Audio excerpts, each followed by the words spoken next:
Today, we're talking about what's next for A.J. Brown and the Philadelphia Eagles, plus Smokin' Joe Frazier statue gets relocated. But which boxers should go to the top of the art museum steps and who should be at the bottom?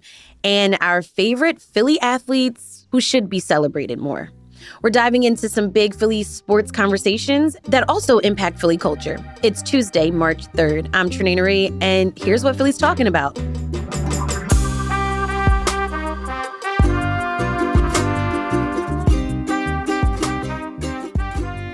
OJ Spivey, our sports contributor, glad to have you back on the show for this roundup of sports news, but also like cultural stuff.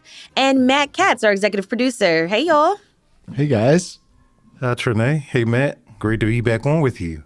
So last month, the Philadelphia Art Commission unanimously approved plans to relocate the statue of Smokin' Joe Frazier from its current spot in South Philly outside of Stateside Live to the bottom of the steps of the Art Museum.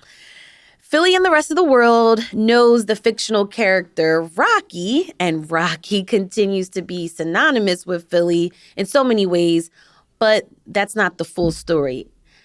Before we get into the placement of the statue, OJ, who is Joe Frazier? Well, Smokin' Joe Frazier, he is an adopted son of Philadelphia, originally from South Carolina, but he came here as a young man to work. Of course, Philly's always a blue-collar city, right, even back then. But he became a boxer. He trained here, worked his way up, and first became an Olympic gold medalist in the 1964 Summer Olympics, and then eventually became the heavyweight champion of the world. And, of course, he's had his trilogy fights with the greatest Muhammad Ali, beating him once. And then secondly, they had a draw. So, I mean, you know, even years and years after that, he has become such an icon in the community. He had opened up his legendary gym in North Philadelphia. Along Broad Street, right? Along Broad Street, North Broad Street, right. And ran it for over 40 years. And he trained a lot of boxers. But not only that, Trinae and Matt, it became a safe haven for young people in the community, whether they wanted to box or, you know, whether they just wanted to train. He opened up his gym.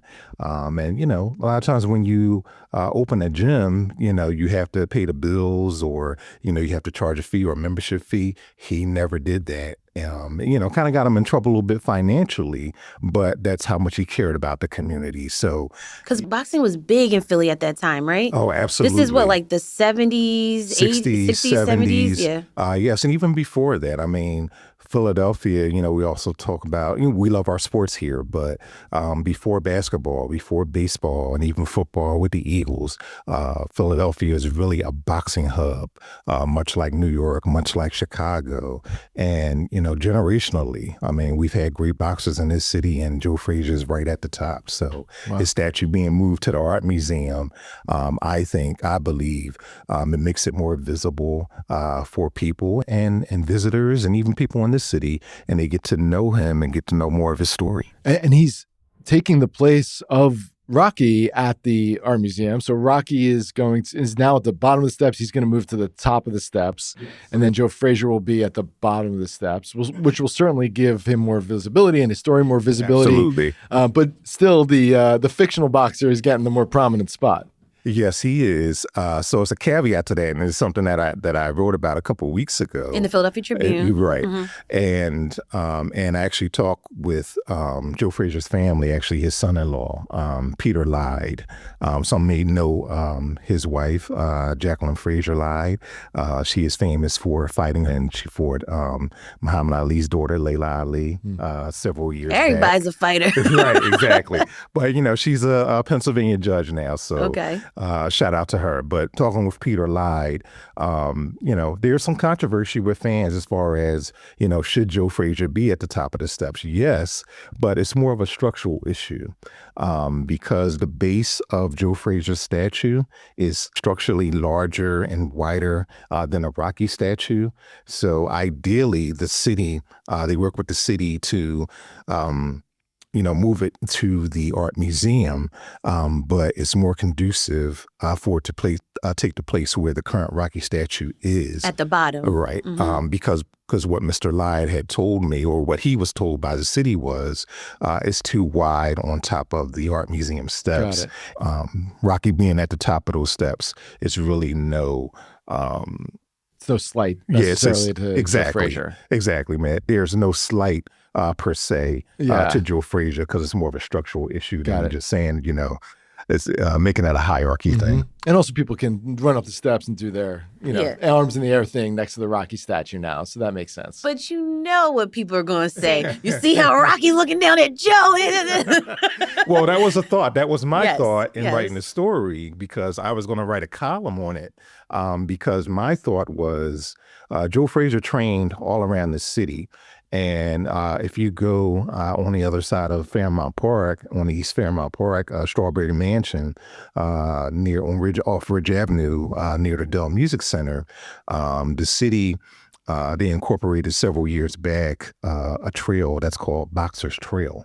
Joe Frazier and many other Philly fighters actually ran and jogged and trained through Boxer's Trail. And I thought a good idea was to put his statue at the base of Boxer's Trail, because, of course, it is currently now down at the sports complex, like you said, Trinae. But to me, it was out of sight, out of mind. So it's just a good idea to just move it. And then, the art museum, whether it's at the bottom or at the top, I just think is great. And also, too, with this year being America's 250th birthday, many more visitors will get to, or tourists will get to see the statue as well as Rocky.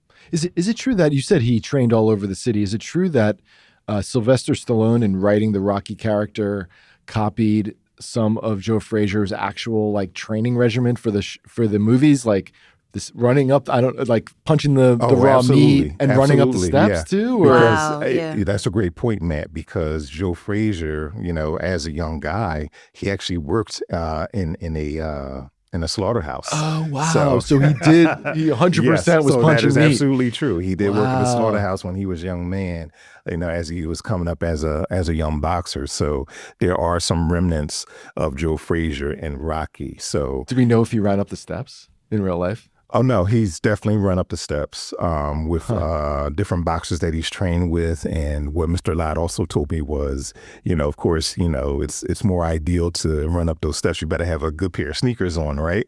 He ran in actual boots. So boots? Exactly. Yeah. Wow. So, hardcore fighter. Yeah, exactly. Not only up the steps, but all around the city. And, that's how boxers trained in those days. So, and I'm like, I walk 50 feet in a pair of boots and, our feet might start hurting. So, but that just gives you an idea how tough Frazier was. So prime Rocky, like Rocky II Rocky versus Joe Frazier in his prime, who wins? Oh my! I mean, you're talking about two heavyweights. Yeah, that's a good question, man. It's not something that I thought about, but I'll put it this way: I'm a lefty, and I've always loved Joe Frazier's left hook. And if you look at his statue, whether you go down to the sports complex where it is now, or it goes to the art museum, you'll see that left hook, and that's the same. The likeness of his left hook is the same punch that he knocked down Ali in their first fight in 1971. Wow. That is so amazing. Is Rocky a lefty? I'm just looking that up. That I'm not sure. Oh, look that up. Look that up. Rocky was a lefty. Sylvester Stallone hurt himself training for Rocky II. I just looked this up, and he hurt a pectoral muscle, so he switched to righty in that's Rocky amazing. II after having fought lefty in Rocky I. And one more thing about Sylvester Stallone, and then also the Frazier statue, but a lot of people don't know that Sylvester Stallone is from Philadelphia. He's a Abraham Lincoln High School grad, so he's actually a Philly guy. A Philly guy plays a fictional boxer based off an actual boxer. Oh, this story Loosely. is... Yeah. Loosely. Very, very loosely, I should say. And another great thing about the Frazier statue being moved, because a lot of my friends who visit the city, or, they see the Rocky statue on social media, everybody says, well, where's Joe Frazier? There's no Joe Frazier statue. There is a statue, but most people don't know that it exists. What other boxers should have statues in Philly?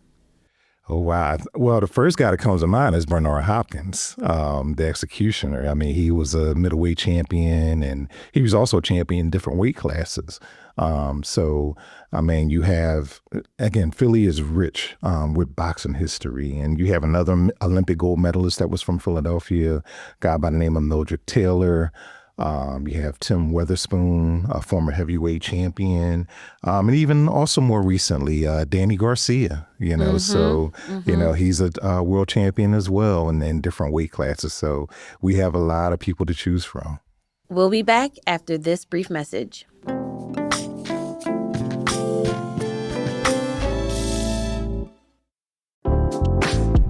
Hi, I'm David Plotz. I'm the CEO of CityCast, a podcast network that includes this show you're listening to, and also 12 other CityCasts in 12 other cities. And each one knows their city as well as your local team knows yours. So isn't it time we connected them? Don't you want to know how they're tackling their bike lane problems and housing challenges and sidewalk dog poop crises? That's why I'm hosting a new podcast called Your City Could Be Better. Because it could be. Every week, I'll chat with a different host in our CityCast network about what their cities are doing right and wrong, the weird things they're trying, and the surprising successes, so that we can all learn how to make our cities a little bit better.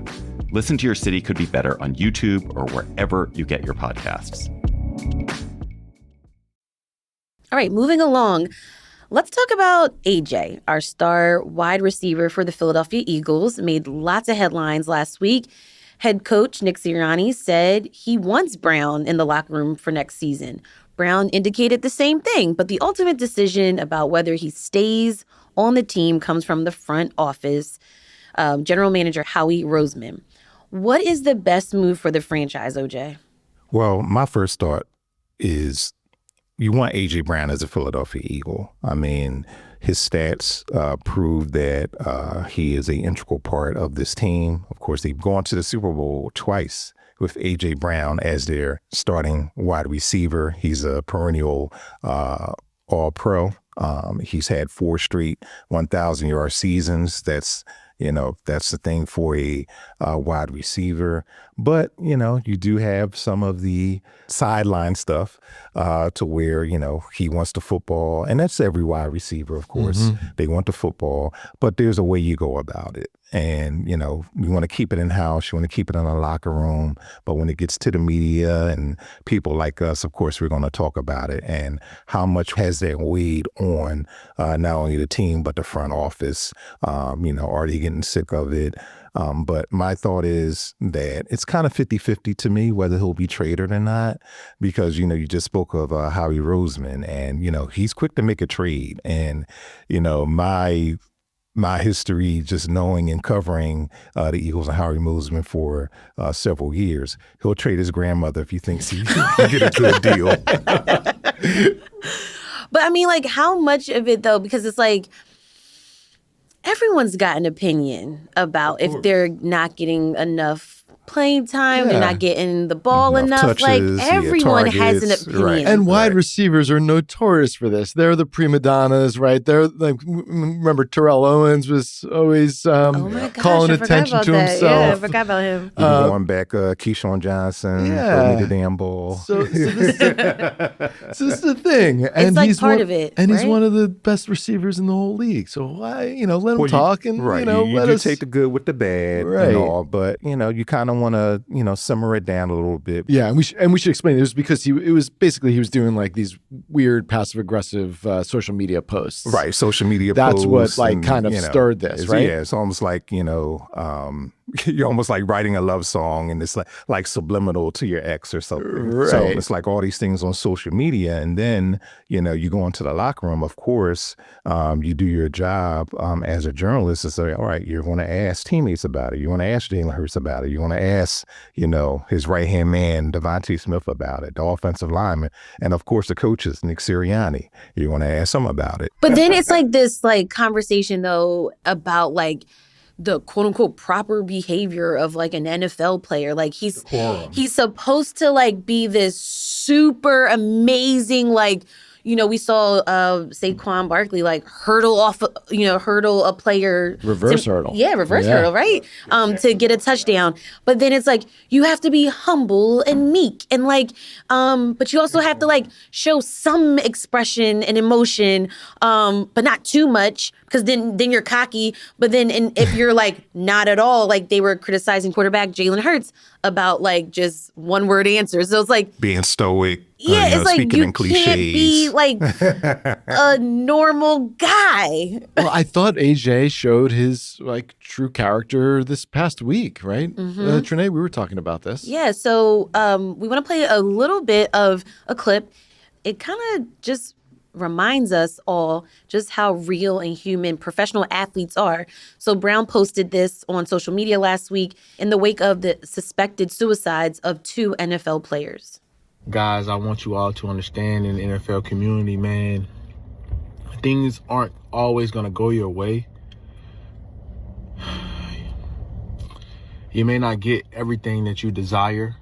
Sometimes this game is not friendly. People are going to say nasty things about you, call you this, call you that, but none of those things in that moment define you. You just have to understand that this is just a short period of time, short moment of life, in your life, I should say, in your life, short moment in your life, that's just gonna go just like that. We have the rest of our lives to live. AJ Brown in this video is talking to professional athletes, telling them to seek therapy, talk to loved ones, and the importance of his faith, his spirituality. It's inspiring. So do professional athletes have enough space and maybe even grace to be fully human, as well as these really high paid professional athletes? Do they have space to be all the things, or are they expected to just be what we want them to be? That's an excellent question, Trinae, and it's something that I try to remind people about. First of all, athletes are human, and I think we forget when we watch sports. We're invested so much in so many ways as fans, how we look at teams and how we look at athletes, and I think we forget the human side of it often, because we want them to win, we want them to perform, and when they don't, they become public enemy number one, at least for that week. Of course, when the Eagles lose, it's almost like a death in the family, or it really it takes the life out of us. Right, it shapes your whole week. Mm-hmm. You don't even want to go to work in the morning when Right. the Eagles lose. But that said, I thought AJ did a great job, because he himself has struggled with his mental health. Yeah. And when he played for the Tennessee Titans, he considered, taking his own life. So, And then he was caught on camera last season reading the book Inner Excellence on the sidelines. Self-help book, right? Exactly. And they even brought in the author, flew him in. Right. And, he kind of became an inspiration. But that was a to good the team. season, though. Yeah, it was a good season. But it right. showed that even amidst Yeah. this like great season that the team was having, that he was having, he was still needing to remind himself that he was good enough. Yeah. Right. And I thought that was very Absolutely. real and very human, just like the statement he made on social media last Yeah. week. Because also, it's a lot of pressure. Once you're good, you got to keep being good. No doubt. You're absolutely right, Trinae, because, going back to the human element of it, and I try to remind people that professional athletes are under a tremendous amount of pressure, one, to perform, and two, talking about, unfortunately, the, athletes who have committed suicide, that not only the pressure to perform, the pressure to recover from injuries. When you are asked to perform a job physically, you're often forced to come back before you're even ready. Yeah. And again, from a mental standpoint, from an emotional standpoint, as well as physical. So it's very, very difficult. Like you said, Trinae, they're under an immense amount of pressure, more than we probably anticipate. We'll be back after this break.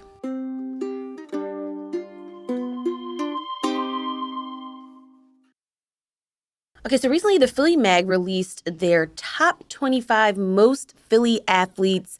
So we got to thinking, who are our top 5 Philly athletes in any sport at any time? OJ. Well, I love my Sixers. I love Dr. J. I love Allen Iverson. But I had to start with Wilt Chamberlain, because he's won 3 of his 4 MVPs with the Sixers as a Sixer, and he still holds about 60 NBA records. He hasn't played in over 50 years. Of course, he's passed away, but he still owns about a good amount of NBA record book. Also, I'll add Joe Frazier, Mike Schmidt with the Phillies, over 500 home runs, Hall of Famer, Bernie Parent, the great Flyers goalie. They had the saying, only God saves more than Bernie Parent. And also too, the great Eagle, even though he didn't finish his career here, but Reggie White, the great defensive end of the Birds. And, I'm still smarting that, he didn't play his whole career here, but, he's right up there for me, even though I grew up loving Randall Cunningham, later on Brian Dawkins, but those are my guys. Awesome. All right. So my list because I am both a former athlete and coach. So I got to shout out the coaches or athletes turn to coaches. So I want to give a shout out to Dawn Staley, 3-time Olympic gold medalist as a player. And she has coached and transformed South Carolina's women's basketball team into a dynasty, winning 3 NCAA national championships. So I wanted to shout her out. Also, a lot of people don't know this name, but Tina Sloan Green, first African-American athlete to make the U.S. national field hockey team. And she coached both Temple's lacrosse and field hockey programs for nearly 2 decades. I want to give a shout out to Allen Iverson. Yes. I remember as a little girl, I had a little TV in my room, and I was like, my face was like glued to that TV because the Sixers were going to the NBA Finals back in 2001 against the LA Lakers and Kobe Bryant, the late Kobe Bryant. And just like culturally, what Allen Iverson did for basketball with his like street style was pretty significant. So he also gave us one of the most iconic sports press conference moments of all time. What are you talking about? Practice? We're talking about practice. And he is the original AI. We talk so much about AI. Oh my gosh, yes. But he is the original AI. 100%. I think we should also put on the list Jimmy Rollins. J-Roll, yes. Yes. What do you think about that, Matt? I don't like it. We are the team to beat. The team to beat. I should We're disclose I'm a throwing Mets shade. fan Yes, here. I'm going to say, we're throwing shade to you. And Jimmy Rollins was known up in Queens as a Mets killer. So Listen, that's probably one of the best nicknames that you could have from an opposing fan base. But, Jimmy Rollins, I think that's also a great name because he jump-started the greatest era of Phillies baseball. 5 straight division titles, 2 World Series appearances. And unlike this current Phillies team right now, both he and Ryan Howard, Chase Utley, they were able to bring it home. So I also want to shout out Michael Vick. And the reason why I'm shouting him out, this is totally biased, but he poured some money into the North Philly Aztecs football and cheerleading organization at Hunting Park some years ago, maybe about 14 years ago. And now he's a coach over at Norfolk State University. So again, player turned into coach. And so many athletes that have come and played on Philly teams poured into Philly communities. And that is what I love. I love absolutely. when they do that. And his wife, Kiafa, is from Philadelphia as well. So I did not know that. There you go. Who's on your list, Matt? What about Monet Davis? Oh, yes. She was the first girl in Little League World Series history to get a win as a pitcher. She was phenomenal. She played for the Monarchs down in South Philly, and then she played for our team in the Little League World Series. And then she was on the cover of Sports Illustrated. Yeah. I mean, so many people have inspiration. that cover or have that poster either in their home or, in their office and everything. So, I mean, you talk about Allen Iverson, you talk about Dr. J, Michael Vick, Monet Davis's poster is very prominent in homes in Philadelphia. The one thing about Philly is that we're not just like a one sports town. Yes. Right. And we're going to celebrate you across all of the different sports. It doesn't even matter. You won a championship in chess. Yeah. Well, we're celebrating you. 100%. Well, I remember the parade they had for Monet's team, the Taney Dragons, when they reached the it was the Taney. Oh yeah, she was the Monarch. It was the Monarchs first, the Anderson Monarchs, and then the Taney right. Dragons, who went to the participating in the Little League World Series. But I was there at the parade. It was phenomenal. Philly also loves an athlete who just seems to embody the spirit of the city, so it doesn't necessarily have to be the greatest athlete of all time. So that's why I'll throw Vince Papale into the mix. Yep, Vince Papale, yep. The movie based on his life, Invincible, played by Mark Wahlberg. Right. So he was the wide receiver who made the team back in the 70s. Walk on, no college football experience, just a Philly guy who was an Eagles fan. You can't really, Philly Eagles fans can't do that now, can they? Not really. It's a lot harder now. They certainly try. And then my last one, maybe it's recency bias here, but Tyrese Maxey is the best point guard we've had in this town since Allen Iverson, right? Oh, absolutely. And Tyrese Maxey, he's having a great year. He's right up there as far as the NBA and scoring average. And I mean, if he keeps on this track, depending on how well the Sixers do, he may become a first-team All-NBA selection. Mm-hmm. And he'll be the first one since his teammate, Joel Embiid. But like you said, Matt, the first point guard or the first guard to reach first-team All-NBA since Allen Iverson. And he plays with such joy. Such joy, such speed, comes from a great family. And, he's always smiling. He's always having fun. And I believe he's becoming a dad soon, too. Oh. Yep. All right, Matt, OJ, thanks for joining me for this Philly sports cultural roundup.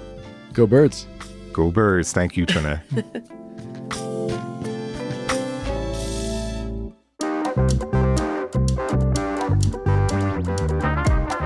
That's all for today here on CityCast Philly. If you enjoyed this episode, please share this with a friend. Also, rate the show, leave us a review, and hit that subscribe button.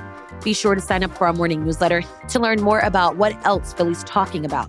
And don't forget, you can support our show and get great perks by becoming a CityCast Philly neighbor at membership.citycast.fm. We'll be back tomorrow morning with more news from around the city. Bye.